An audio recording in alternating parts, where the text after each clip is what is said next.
We need to figure out a way to come in each time, right? You know, like a catchy catchphrase or some shit to say coming in. We got to come in with our YouTube content creator voices. What's up, guys? How to see you? Yeah. How about welcome back, friends? That ain't really either of us, but you're the interview guy. I'm just an awkward coach. I talk in front of people for a living though, so I got no excuse. There you go. Little change of pace this time, Tom. Just you and me. No guests this time. Getting to know each other a little bit better and letting the people in a little bit. The people. Gonna ask each other some questions, both for us and for the audience to learn a little more. But more so for us. Fuck you guys. Yeah, also, seems to be something that's pretty popular that I wanted to play for you. The other day on Rogan, he had this guy on and he was talking about this gentleman named Paul Harvey, who in 1965 had this crazy broadcast where he explained exactly what is going on in the world. And yeah, I wanted to get Tom's thoughts on it, so we're going to play that for you guys.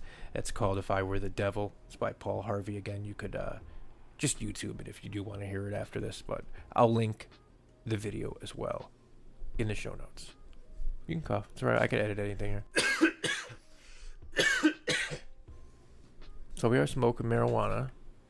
Concentrate, technically. Technicalities. So what should we do? Should we ask some questions or should we play the audio first that I wanted you to hear? Go ahead and run it. Okay, so here we are. If I Were the Devil, Paul Harvey. Again, we before we've talked about the Yuri Bezmenov, the KGB guy who in 1984 laid out his how the KGB would destroy the United States, like a systematic approach, how it would take 2 or 3 generations, and you and I both agree that that's like fucking crazy, right on, super impressive, probably what has happened and is happening. Literally. And this, to me, this takes it kind of even a level above that. So here you go. If I were the devil, if I were the devil, if I were the prince of darkness, I'd want to engulf the whole world in darkness, and I'd have 1/3 of its real estate and 4/5 of its population, but I wouldn't be happy until I had seized the ripest apple on the tree, thee. So I'd set about, however necessary, to take over the United States. I'd subvert the churches first. I'd begin with a campaign of whispers. With the wisdom of a serpent, I would whisper to you as I whispered to Eve, do as you please. To the young, I would whisper that the Bible is a myth. I would convince them that man created God instead of the other way around. I would confide that what's bad is good and what's good is square. And the old I would teach to pray after me, Our Father, which art in Washington.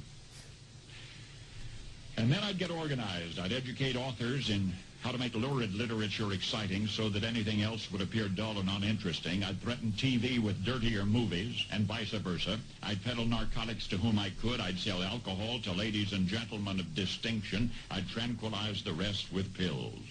If I were the devil, I'd soon have families at war with themselves, churches at war with themselves, and nations at war with themselves, until each in its turn was consumed.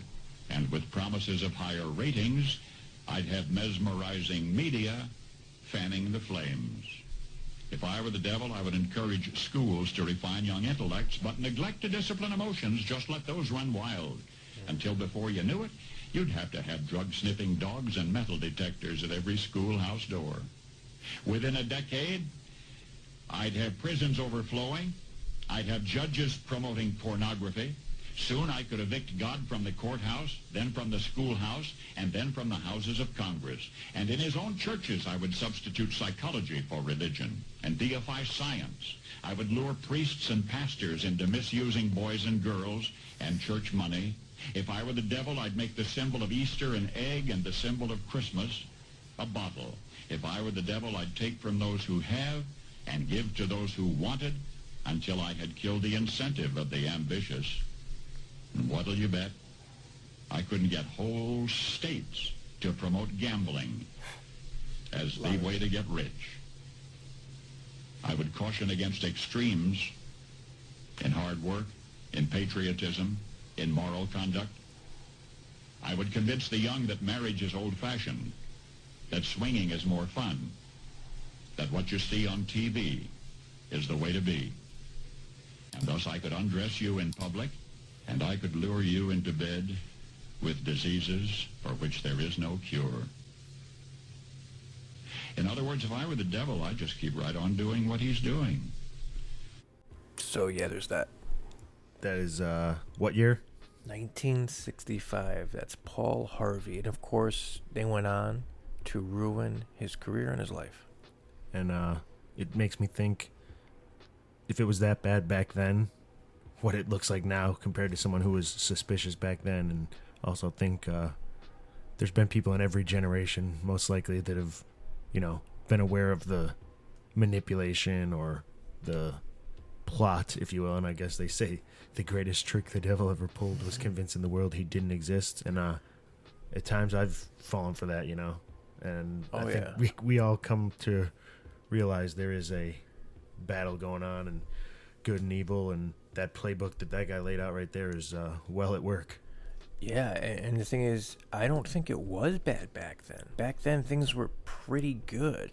Maybe they thought differently in the time, but looking back on shit, it wasn't like he was making easy predictions on like, hey, like all these things are the safe way. No, like drug-sniffing dogs in every school? That's so commonplace. That's normal to you, right? Like, oh, there's drug sniffing. Yeah, there's metal detectors. Of course, like, what do you mean? There's a school that didn't have metal. Like, what? Like, yeah, if you think about it, 1965 isn't that long ago.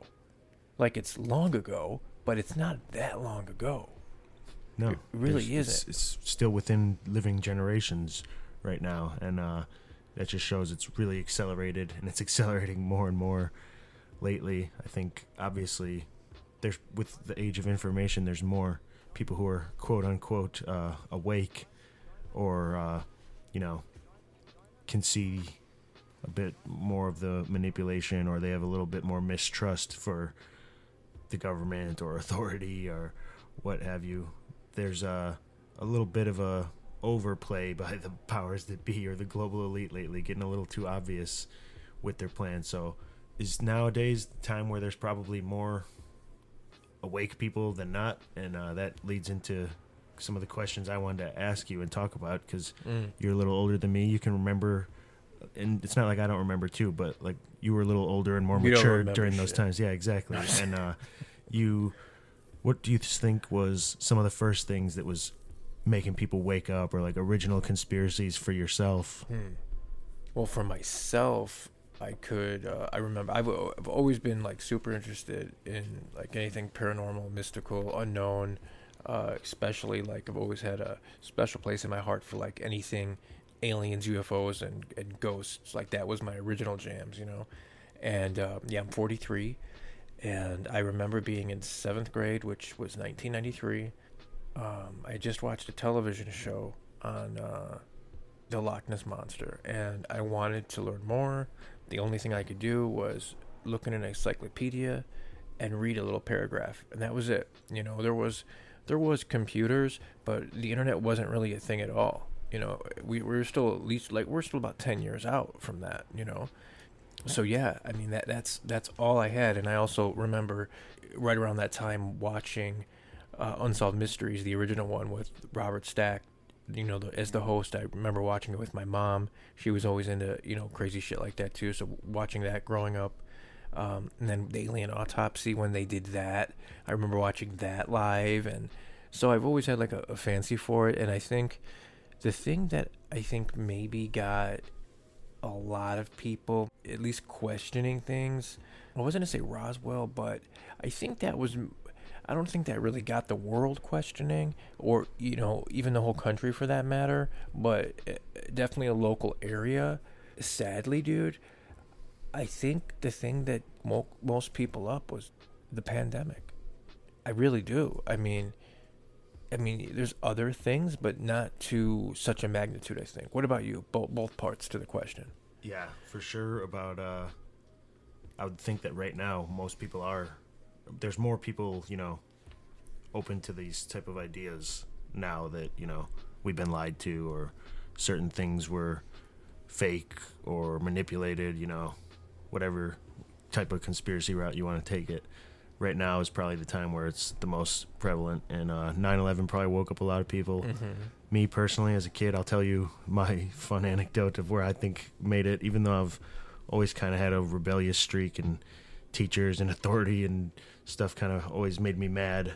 But as a kid, big pro wrestling fan. Oh, yeah. Specifically WCW and Goldberg. I was obsessed with Goldberg when I was a little toddler. And Who's next?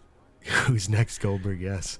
I had the VHS tape for sure called Who's Next. But my Goldberg fandom led to me begging my parents to order the WCW pay-per-view. They did. They agreed, and like we were watching it. I remember I was trying to stay up as a little kid. Those pay-per-views would last a while, and those cards were long, and it was full of matches. Just the anticipation wore me out. And I remember being a little kid falling asleep and missing the main event, Goldberg versus Kevin Nash match, when Goldberg was still undefeated, and it was a big deal. And I remember falling asleep and waking up and being so mad too. Like there was no TiVo, no rewind or anything back then. And like I asked my dad when he was having his coffee and paper in the morning, like, so what happened? Like, I missed it. I can't believe I missed it. And I thought he was trolling me. And he said, Scott Hall, who was the bad guy at the time. Again, my dad liked Scott Hall, and I was a Goldberg fan, so I thought for sure this is why he was fucking with me. And he's like, Scott Hall came out and like knocked out or distracted the ref, and then he hit Goldberg with the stun gun and pulled Kevin Nash on top of him and made the ref count. And I was like, no, he didn't.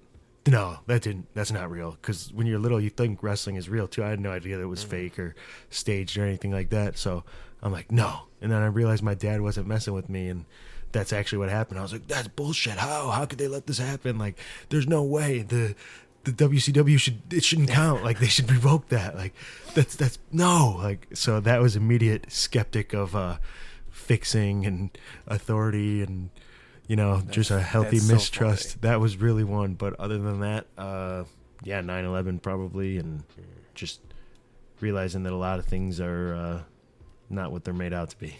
Dude, Scott Hall. So quick story. I smoked weed with him. No. Yeah, so okay. I got a picture with him too, bro. Like of us in a parking lot. When I was living in Lombard in the apartment, when we first met, I was living there. And one of the guys that lived in the Hightower building, I think his name was Dave. I was a friend of his. Like, we met, we hung out, we smoked weed, he was a cool guy. And he had some connections. Scott Hall was in town with a few other guys, a few other old wrestlers for, they were making like a special appearance, okay? This was probably in like 2014-ish, okay? They were here for like a... meet and greet thing or something. Or like an independent type event. And this was after the show. He has a handler. So the handler was Dave, this guy, my friend's friend. There was a sushi place right on Butterfield Road in Downers Grove that they called and had them stay open late. I don't even eat sushi, dude. I hate sushi. Can't stand the smell of it. But he's like, dude called me. And he's like, hey, do you want to go get sushi with Scott Hall? I'm like, fuck yes. So we hung out. And it had to be... See, it had to be pre-2014 because I was using it at the time. I was still using heroin because I was fucked up, bro. I was faded at the table. And Scott Hall said, I want what he's on. And his hitter's like, no, but we did end up smoking weed together. And I got a picture of him, dude, too. But yeah, I will definitely show it to you, bro. Oh, man. Yeah, it was cool. Like, I wish I could say, like, I knew him and hung out with him. Not true, but I did at least get to like spend that 30 minutes at the sushi place with him. So yeah, that Scott Hall, that's sick. He was the fucking man, dude. Absolutely. Got any questions on your end? Because I've got a couple. Oh yeah, a bunch of them, dude. So if you can meet anybody to have ever lived, who would it be? I'm gonna go the Great Gamma, who is a wrestler from India in the late 1800s / early 1900s. I might be getting the time wrong. Something vintage Indian wrestler whose career was spanned across like 50 years. He never lost. He was one of the most like legendary and feared wrestlers of his time, and had an insane workout routine, and definitely inspired me and my training a lot. And I would have loved to see what it was like to be around that guy, see what he did in a day. He was notorious for just his insane workouts and thousands of reps, and yeah, he's a legend. That's someone I would like to see what they were like for a day. That's awesome. And you? Probably Socrates, the philosopher. I just love the way he would make people that were quote-unquote experts, politicians, lawyers, soothsayers, all these people, he would just tongue twist them just by asking simple questions. Why? Well, why? Well, why is that? Oh, really? Okay, well, explain that to me. And then he'd get to a point where these people were just fucking, they killed him. So, yeah, probably him. But not when he was in jail, but actually when he was walking the streets of Athens.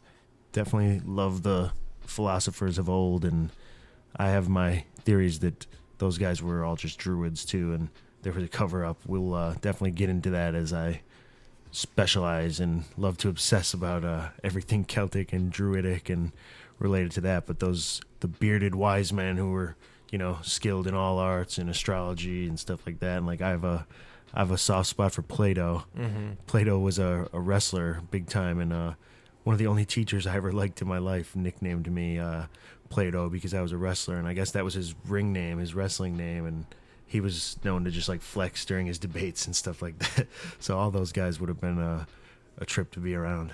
Mm-hmm. Plato was a student of Socrates. I knew they were related somehow, but I just didn't know the exact lineage of who was whose student. But I got one. Who's your favorite fictional character? Fiction is fake. Yeah. Okay. Favorite fake character. Video game, movie, mythology. Let's see, when we open it up. Okay, you know what? I'm going to change Book. this shit out. My favorite character from a movie. I'm going to go. Doesn't have to be a movie. It could be anything. Right, Any right, fictional right. universe. I'm going to say, okay, my favorite movie is True Romance. Sounds kind of gay on the surface, I know, or soft, but it's actually Quentin Tarantino wrote the screenplay, and he sold that screenplay, and that's what financed Reservoir Dogs and got him rolling. So, great movie. Every actor under the sun is in it. Patricia Arquette, Christian Slater, Christopher Walken, James Gandolfini, Brad Pitt, Samuel L. Jackson, Chris Penn. I mean, there's so many. It's a great movie. There's a character that Brad Pitt plays in there named Floyd. And he offers James Gandolfini, who's a hitman, looking for these people. He knocks on the door, and Floyd's just a bum that like lives on the couch, and he's smoking a honey bear bong that he made, and he's just like, he's like, hey man, want to come in and smoke a bong? And the guy like cocks a gun, and he's like, oh okay man. It's just he's a cool guy. I think he's one of my favorite dudes. Or Kratos. Kratos is a brutal choice and much more close to the character that I would go with, and I'm gonna have to go with Vegeta from Dragon Ball Z. That character shaped me as a youngling for sure, and he's just badass. Definitely my favorite fictional character. I would be tempted to say Cuchulainn of Irish mythology, but I'm not sure if he existed or if he was a mythological thing or if he was part Nephilim or whatever he was. So that's why I'm going to go with Vegeta. That's kind of where Ragnar from the Vikings is with me. Like he's supposed to be real, based on a real guy, but who knows how much of it was real. But he's another guy that was pretty cool. So if you could witness any one mystery or thing, like you could witness JFK getting killed, see who really did it, you could see if we did the moon landing, if you could go back and see any one thing, just be present for it. The pyramids being built, what would it be? Probably some sort of global cataclysm, whether it like was the Tunisia event of anything, like the fucking biblical flood, the Tartaria mud flood, that maybe there was some type of a high advanced society, almost like the sinking of Atlantis, things like that. The supposed die off of the dinosaurs, if we subscribe to that. But there's evidence, at least with if you're familiar with Tartaria and anything related to that, it's basically like a lost civilization. I like Tartaria sauce. Yeah, in a more recent time, that there was a cataclysm, maybe like within the last couple 100 years. And there's buildings that are partially submerged around the world, and they think that maybe the architecture around the world was used to like harness energy from the atmosphere, and maybe there was some sort of like a fucking power surge or a polar shift or a solar flare, some sort of like they fried the grid. It looks like there's like electric scarring on the earth in certain places that form like rivers and stuff and veins. This and shit's crazy. I would like to have seen some sort of a big cataclysmic event, see how it really went down. Mm-hmm. Eddie Bravo's super into Tartaria at the moment. Well, for the last few months, he's been super into it. We should try to get him on here. Oh yeah, dude, fucking come on now. Yeah, Eddie Bravo, that'd be legendary. Maybe you guys could train together too. What if you tapped Eddie Bravo, dude? I would love to roll with him. I am technically under the 10th planet lineage. Are you really? I'm kind of a nomad like I've always been. you're But Ronin the only for sure. time I've gotten belted is through 10th Planet. Yeah, I have a brown belt. I don't give a shit about belts if anyone's familiar with me and my thing. I've been tapping black belts in tournaments since literally 2017, 2016. So as far as I'm concerned, I've been a black belt since then. I just haven't really belonged to a jiu-jitsu school long enough to Paid enough money. Yeah, I actually haven't paid for training in over a decade. You know what? That's what they should really ask, dude. It's not like, what belt are you? How long have you been? What you should really ask is, how long have you not been paying for training? Because that really determines, like, when you hit an elite level. Not necessarily, I guess, because, they offer, like, blue belts some training. So I guess we can modify that question in a way. But I think that you're onto something with that. Because there's some, if you're good enough to where you don't have to pay and you're good enough to teach, that fucking says something. Yeah, I think if there's any aspiring martial artists, grapplers, wrestlers, whatever, like, yeah, it can get expensive trying to do that hobby.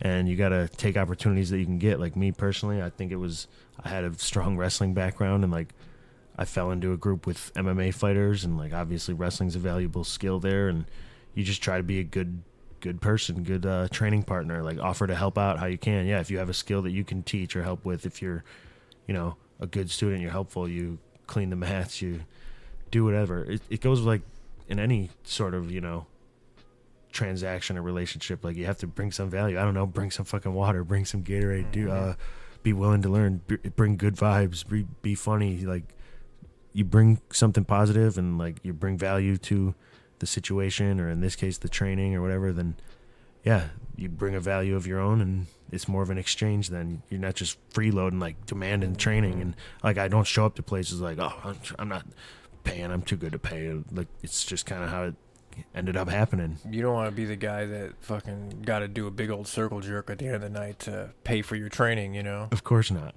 Well, that guy's fucked up, dude. Yeah, the martial arts community has a lot of guys like me too. They just like to train. They want to roll. They want to go around and, just train, cross-train, go to different places. And it gets very culty in the martial arts and jiu-jitsu world sometimes. Yeah, like that's weird. It's there's a lot of people that aren't about that bullshit, and they just want to train, want to bounce around, open mats. And they've been grappling long enough to where, like, they don't need to sit through an entire long technique class. They almost use, like, the lower skilled people as their drilling partners after a while. And I don't know. I just never belonged to a home gym like that. Besides wrestling and conspiracies and, things like that, what's your next biggest passion?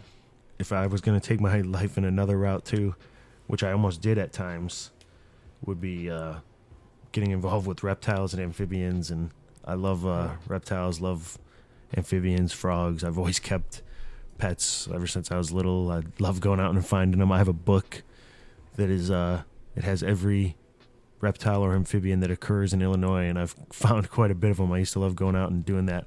Never liked school. Never wanted to like go to school to get the degree, a useless degree that probably won't get me a job. But especially when I would deal with like injuries, or like I had some eye injuries in my past, and I would almost like spasmily, spur of the moment, manic, distract from, oh fuck, my eyes are fucked up, like I can't fight, I can't do whatever, like, all right, buy a lizard, gonna buy a reptile. Or like when I was really considering like if I was gonna be going down that path, because I was way more like dead set on becoming a like UFC fighter, UFC champion. But for a while I couldn't do any striking because of my eyes, and it derailed me for a long time. And I was so bought into this idea that I was never gonna fight again, and I was like, fuck grappling, I already wrestled since I was a kid, like I don't care anymore. I want to fucking throw down. I want to punch people. Like, so if I can't do it, if I can't fight, I want nothing to do with it. Like, fuck it. My dream was crushed, like that. I was very depressed about that for a while. Even before I had my first fight, my eyes were just fucking with me for a long time.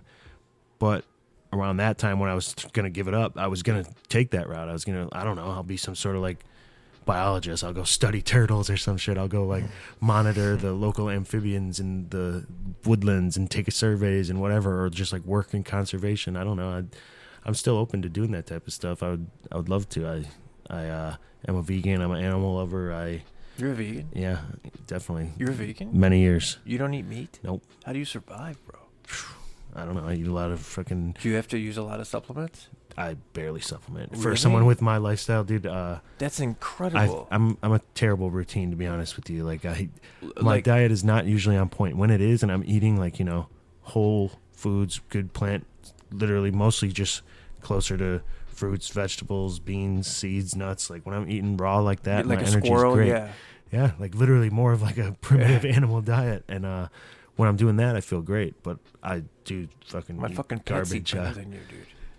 You could say that. But Well, not you better could- than you. could You're a say fucking that, goddamn elite athlete. You know, I'm it's- just saying. What I was getting at is I don't have a very strict, honestly, diet or nutrition plan. I never really have. Fucking the only times I've ever tried to track it, I kind of went nuts, like looking at numbers too much. And Yeah, it'll do that. but yeah, though, people give me that a lot. Like, what? How? I eat a lot of processed fucking bullshit too. I do consume a lot of calories. I eat all day long. It can be hard if I let my shit slip. And That's crazy. I have vitamins that I should take and stuff more. I drink some protein powder now and then, but yeah, I'm a pretty undisciplined with my diet, to say the least. I like some vegan snacks and sweets and.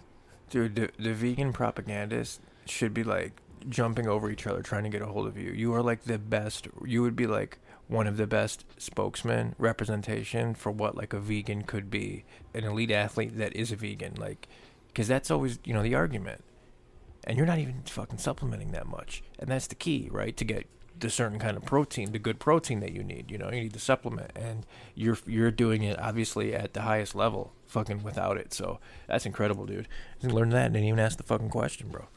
Well, yeah. Now, you know, the listeners know. I know there's a lot of annoying vegans, and I know there's probably some sort of agenda to get everybody eating some fake meat, fake whatever. Like, I do it because I believe, I don't know, I just love animals. I always have. I felt guilty contributing to any sort of, you know, torture or death or whatever of an animal. I personally just didn't want to, couldn't participate in that.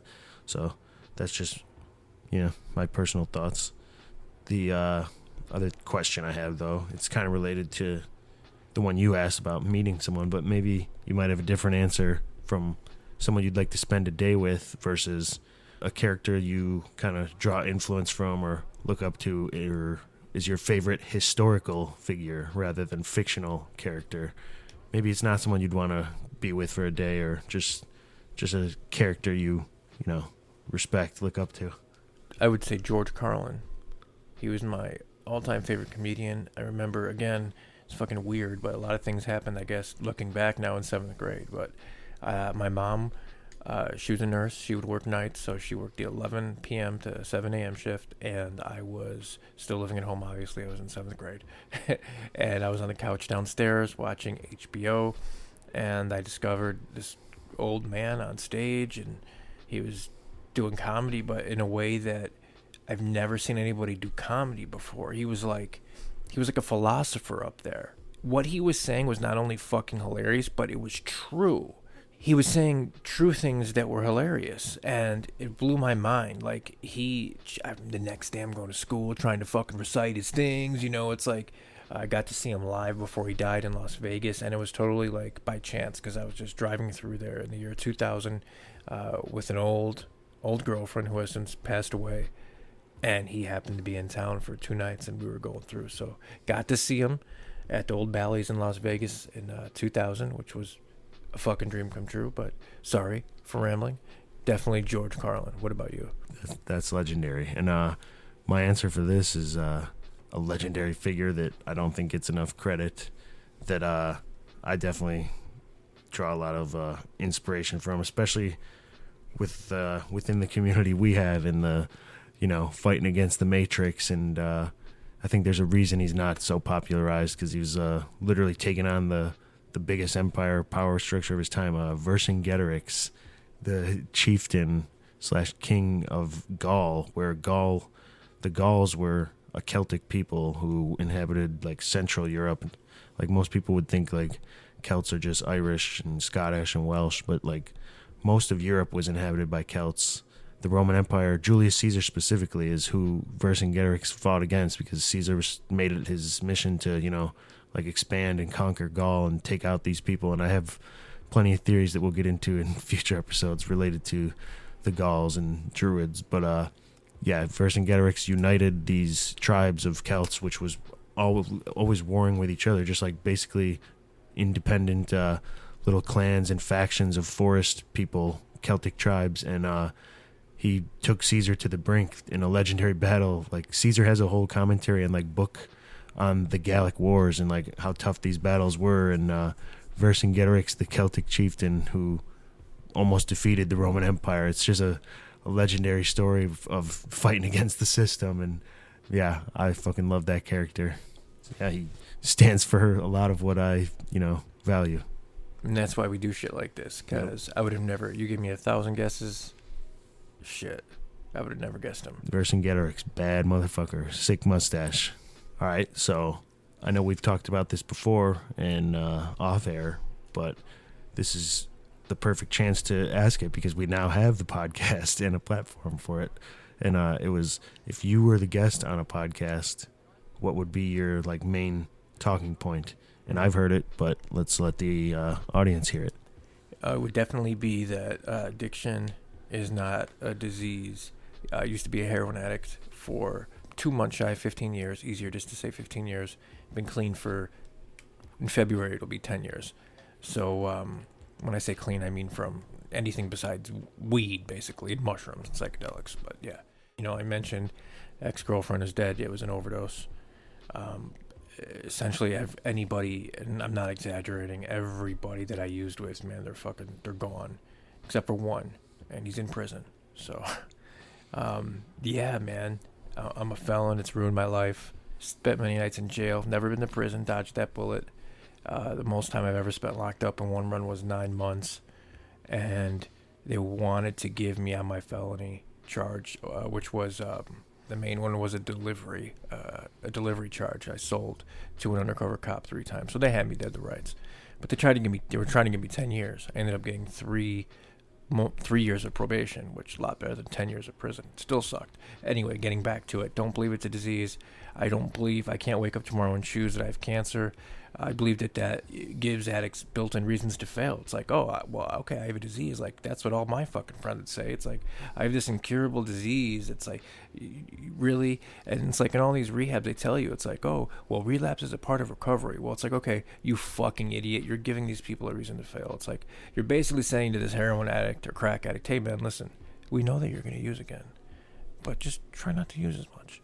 So it's like, how is that even a good approach? You know what I mean? That's what that's saying. Why does it have to be a part of it? Why? Just because most people do means I have to? I never believed addiction was a disease. I don't think you can get better believing that. I really don't, because you only get better when you start taking responsibility for your actions. Like I did shitty shit when I was using. I did, and it'd be a lot easier for me to say, well, I was in my addiction, wasn't too good. It would be, trust me, for my conscience, it would be a lot easier for me. But the fact of the matter is, no one made me do that shit. It changed some pathways, some neural pathways of, when you're using and you physically get sick. I'm not arguing that. That's real shit. That doesn't make it a fucking disease, right? I was in rehab once at Cornell Interventions in Woodridge, Illinois. I was a 90-day inpatient many years ago.